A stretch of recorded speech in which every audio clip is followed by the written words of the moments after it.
Good evening and welcome to NewsWrap from BizNews. Today is Wednesday, October 23, and I'm your host, Patrick Kitt.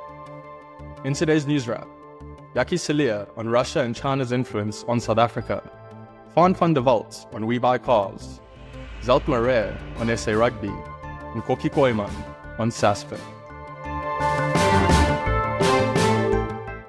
To kick off today's show, BizNews editor Alec Hogg sat down with Jakkie Cilliers, chairman of the Institute of Security Studies and globally renowned futurist. Cilliers says South Africa needs to stop being played by its BRICS counterparts, Russia and China. The full interview is on BizNews. We're a non-aligned nation. We don't actually do all the right things. I would just imagine what would happen if Putin said, okay, all of us BRICS members must now go and fight in Ukraine. Not that he'd want our troops, they aren't that good, but if we were to send troops there or to have that discussion even in Parliament about sending troops to Ukraine, like the North Koreans are doing under the lap, as it were, those would be clearly not in South Africa's interest, but it might be something that the politicians think is a good idea. Now, we've been played by Russia, to a lesser extent China, for many, many years. Now, the BRICS partnership elevates South Africa in international standing. And we, as a relatively small economy, play in the big league. And there are many benefits to being part of that grouping of countries. We are going to see much more rapid growth. But we need to balance our interests. And I don't think we generally do. Many of the problems, you also discussed this, is that we tend to think ideologically in South Africa, and we don't think practically. And we are all for evidence and for data and for a fairly hard-nosed assessment of what are South Africa's interests. So there are many, many areas in which we are not really non-aligned. Our orientation, that is fine, is much more an orientation. We are part of the global South, but our trade relations, our investment mostly comes from Europe and from the US. And they are important partners for South Africa. Although China as a single country is our largest trading partner, the EU as a grouping is much larger. We need to look, and the value is much higher. And Africa, Southern Africa, is our natural destination for exports and imports. That's where we need to focus on. We really need to focus on removing every obstacle to growth and take a much more econometrics approach to our governance, and step away from the ideology and wanting to fight the global Cold War struggle, which many in the ANC unfortunately still think they're busy with. And speaking to BizNews editor Alec Hogg on this morning's BizNews Briefing podcast, WeBuyCars co-founder and chief executive Faan van der Walt discussed the company's financial results for 2024 and growth outlook following their listing on the JSE in April last year. You guys have been getting quite a lot of support from the BizNews community, not least Walter Eilert, who tells me he bought big in WeBuyCars ahead of the listing, and he really loves your company. He did say, though, that he felt that at 35 Rand, it seemed to have run a little bit hard.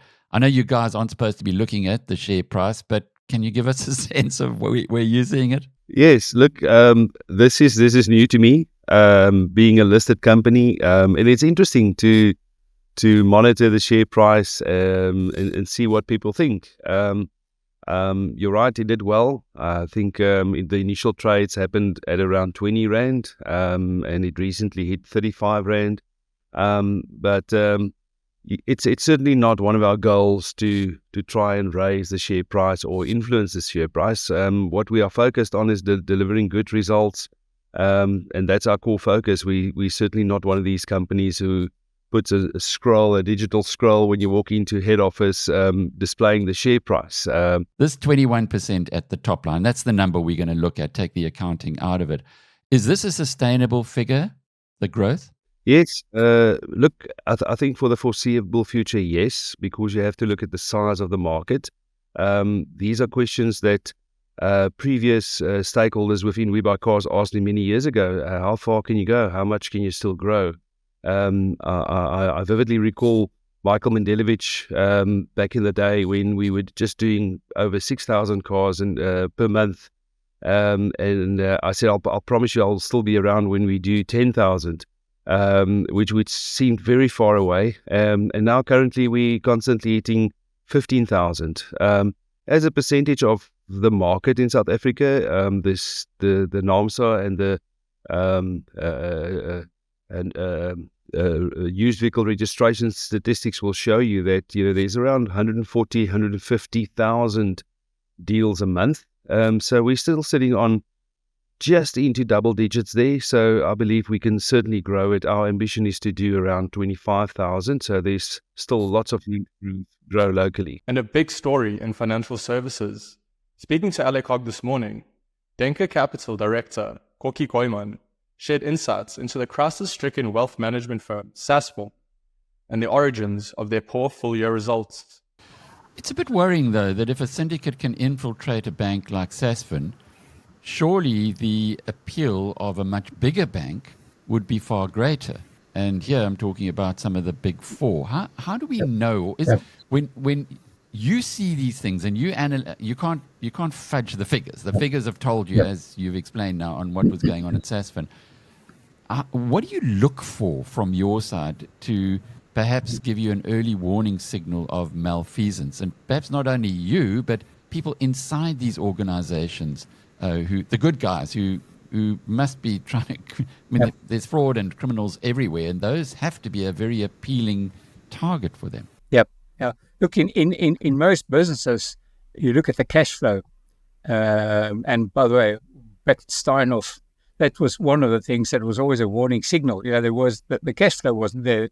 But in a bank, it's actually very difficult because you're continuously re-lending your cash flow out. So the main thing we look at is the underwriting, the quality of the underwriting, and that you normally see by the bad debt ratios going up. So initially, there are more provisions being taken than actual write-offs. But even that can, for a while, be hidden. You'll recall the short sellers who wrote that report against Capitec. They alleged that Capitec were evergreening their loans. Now, evergreening means that, when I can't pay my loan, the bank just comes to me and says, okay, we'll give you a bigger facility or we'll extend your loan period. So that type of thing can be done. It is very dangerous for a bank. But when you start getting in, when you try to do that, and obviously the South African Reserve Bank, the Prudential Authority is very important. They are doing regular investigations on the banks. But as an analyst, the only thing we can do is keep on looking at the ratios. And the ratios normally do give you a warning unless the problem has been hidden for a while, which, then you've got a problem with the integrity of the management, which obviously we do a lot of visits and to try and, over time, test management. And you don't only visit, let's say, Sasfin as a team. We try and visit all the banks. In fact, November, again, we've got our regular roadshow where in November we've seen the CEOs and the CFOs of almost, I think, every bank and insurer in South Africa. And then you corroborate the stories. And it's often, we see that overseas as well. Bank A will tell you, well, you should worry about Bank B. So, what is that? And so it's just a mosaic theory of getting as much information as you can to try and pick up something that might be wrong. And when you do then notice that, then you zoom in on that.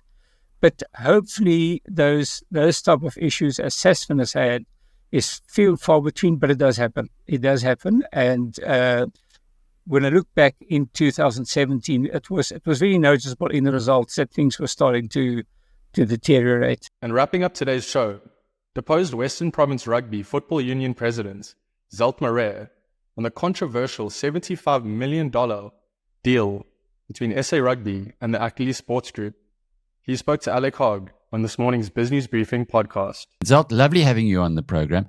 I know that you've been fighting the system and you've paid pretty heavily for it, but at last it seems as though what you've been predicting or what you've been exposing is getting a wider audience. I see yesterday on News 24, they said, maybe you've been right all along. Been right about what? Tell us what you've been right about. Alec, good morning to you, and thank you very much for allowing me. And of course, good morning to the listeners, everything here. On yesterday, News 24, I don't know if you read the Deputy Editor of Business Day's introduction yesterday also. I mean, he's making quite an alarming thing, and I maybe just want to read it because I think everything emanated from the Sunday Times into the Business Day and then flowed into News 24. But News 24, under Adrian Basson, he was the one that dig very deep for a number of years already, going back to 2015 already, even before that. So we need to give credit and thanks to Adrian for doing excellent investigative work in there. But let me just read to what the Deputy Editor, Setso Mosening, wrote in his just introduction. This is quite a long one.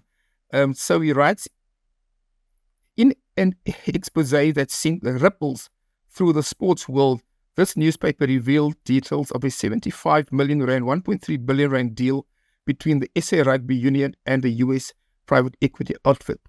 On paper, the deal, which hands Ackerley Sports Group ASG a 20% stake, might seem like a savvy move to bolster the coffers.